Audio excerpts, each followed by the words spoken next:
Okay, in this presentation we're going to do two short proofs. Now this actually leads to a subsequent question, and so essentially there's going to be another presentation that follows on from some of the things we're doing here. So essentially this is our complex number there, z or z is equal to cos theta plus I sine theta. Okay, actually that's theta there, just be a bit clear about it. So show that z or z, I'm just going to say z as we do in Ireland, plus 1 over z equals 2 cos theta. So first off, so the z part there is actually straightforward enough. So essentially we just use what's above here. But this part here we should work out and look at that in more detail. So 1 over z, or z to the power of minus 1, can be written as follows here, this expression here. Now this is actually what we can do here is use de Moivre's theorem. Now we're going to disregard r because that's equal to 1, so just disregard that from now on. And in this case n is equal to minus 1 and everything else is as normal. Okay, so minus and theta being theta, of course. So n theta turns out to be minus theta. Okay, so this expression here becomes cos of minus theta plus I sine times sine of minus theta. Okay, now this is where knowledge of odd and even functions comes in handy, particularly with regard to trigonometrical expressions. So the thing about cos minus theta is that it actually is equivalent to cos theta. Okay, and sine of minus theta is actually equivalent to minus sine theta.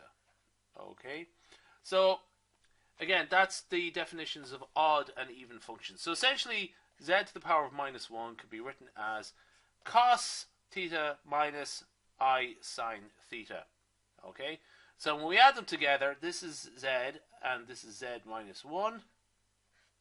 Okay, essentially what we have is cos theta, we have the reals and the imaginaries aligned. Okay, the imaginary components just cancel out to 0. We have cos theta plus cos theta, and we end up with 2 cos theta. Okay, that's grand. So that's the first part. The second part is as follows. Show that it's very similar, except we have z to the power of n now rather than z.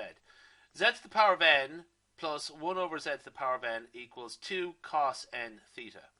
Okay, so it's just like the last one, except we're just leaving it as n rather than expressing it as minus 1. So using de Moivre's theorem, which I'll be a bit clear about, is that this expression here, okay, that expression there can be written as follows, as this. Okay, that's just de Moivre's theorem. That's actually it explicitly. Well, actually, aside from the fact that r is equal to 1, just in case, and so we're going to disregard that part. Okay. So cos in theta plus I sine of n theta. Okay, so that's straightforward enough. Z to the power of minus 1, we do something similar. We employ the same logic.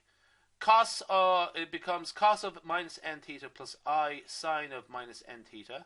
Okay, and cos of n theta simply is equal to cos theta. So just remove the cos of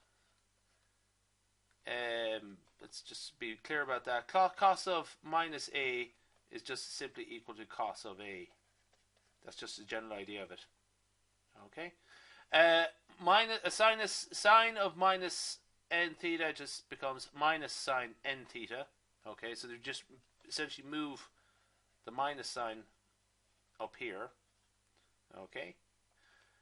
And then we just do the same thing again. Add them up. Z to the power of n plus z to the power of minus n. That's cos n theta plus I sine n theta, that's Zn, plus cos n theta minus I sine n theta. Again, they just cancel out to 0. So we're just left with this part here. Okay, and when we add them up, we just get 2 cos n theta. Okay, to be continued. Essentially what I'm saying for that part is that I'm going to use some of these proofs in a subsequent question. And I'll make reference to that these proofs appeared in this presentation when I do the subsequent presentation. Okay, we'll leave it there.